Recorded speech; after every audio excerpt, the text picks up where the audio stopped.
प्रशांत किशोर की जन सुराज पार्टी के आ जाने से अब बिहार की राजनीति की गर्मी बढ़ गई है। बिहार की सभी पार्टियों ने अपनी अपनी रणनीतियों में बदलाव करना शुरू कर दिया है। अगले साल होने वाले विधानसभा चुनाव से पहले हर पार्टियां माइक्रो लेवल पर सर्वे कर रही हैं।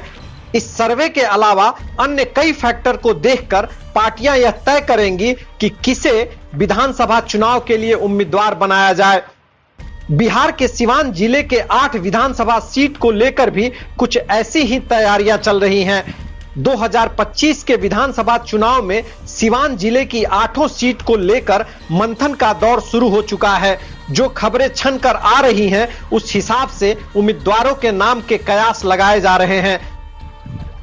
ऐसा ही एक कयास सिवान की रघुनाथपुर विधानसभा सीट को लेकर लग रहा है। खबर है कि रघुनाथपुर विधानसभा सीट को एनडीए की सहयोगी लोजपा के लिए छोड़ा जाएगा।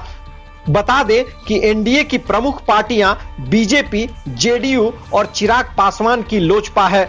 अगर यह सीट लोजपा को जाती है तो एक बार फिर मनोज सिंह को टिकट दिया जा सकता है। बता दें कि साल 2020 के विधानसभा चुनाव में मनोज सिंह चिराग पासवान की लोजपा के टिकट से ही चुनाव लड़े थे। मनोज सिंह फिलहाल बीजेपी में है। हालांकि तब चिराग पासवान बीजेपी और जेडीयू गठबंधन वाले एनडीए से बाहर थे। तब एनडीए की ओर से जेडीयू ने अपने उम्मीदवार को यहां उतारा था। वहीं महागठबंधन की ओर से राजद ने अपने पुराने प्रत्याशी हरिशंकर यादव पर दांव खेला था। साल 2020 के चुनाव में जो समीकरण थे उस हिसाब से चिराग पासवान के लोजपा को जेडीयू को डैमेज करने वाली पार्टी के तौर पर देखा जा रहा था। दरअसल इस चुनाव में चिराग पासवान की लोजपा ने लगभग बिहार की उस हर सीट पर उम्मीदवार उतारे थे जहां से नीतीश कुमार की जेडीयू के भी उम्मीदवार चुनाव मैदान में थे। चिराग के इस दाव का असर रघुनाथपुर विधानसभा में भी दिखा और पूर्व एमएलसी मनोज सिंह को लोजपा के उम्मीदवार के तौर पर मैदान में उतारा। मनोज सिंह के मैदान में आ जाने से जेडीयू के राजेश्वर चौहान का खेल बिगड़ गया और राजद के हरिशंकर यादव चुनाव जीत गए। अब इस बार समीकरण थोड़े बदल गए हैं और चिराग पासवान की लोजपा एनडीए गठबंधन में शामिल है।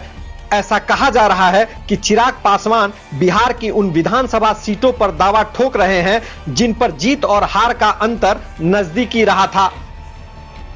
उनमें से एक विधानसभा सीट रघुनाथपुर है। वहीं महागठबंधन की बात करें तो रघुनाथपुर सीट से राजद अपने वर्तमान विधायक हरिशंकर यादव की जगह किसी युवा उम्मीदवार को मैदान में उतार सकती है। खबर तो यह भी है कि हिना साहब के बेटे ओसामा साहब के लिए हरिशंकर यादव अपनी सीट छोड़ सकते हैं। अगर ऐसा होता है तो रघुनाथपुर की सीट पर दिलचस्प जंग छिड़ जाएगी।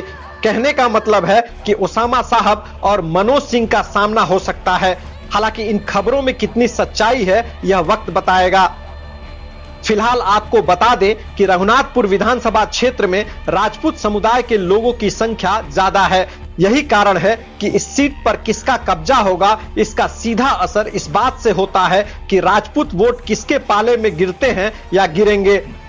इस सीट पर अनुसूचित जाति यानी एससी और अनुसूचित जनजाति यानी एसटी का भी अच्छा खासा प्रभाव है। आंकड़ों के मुताबिक यहां 11.49% आबादी एससी की है और 2.52% एसटी की है।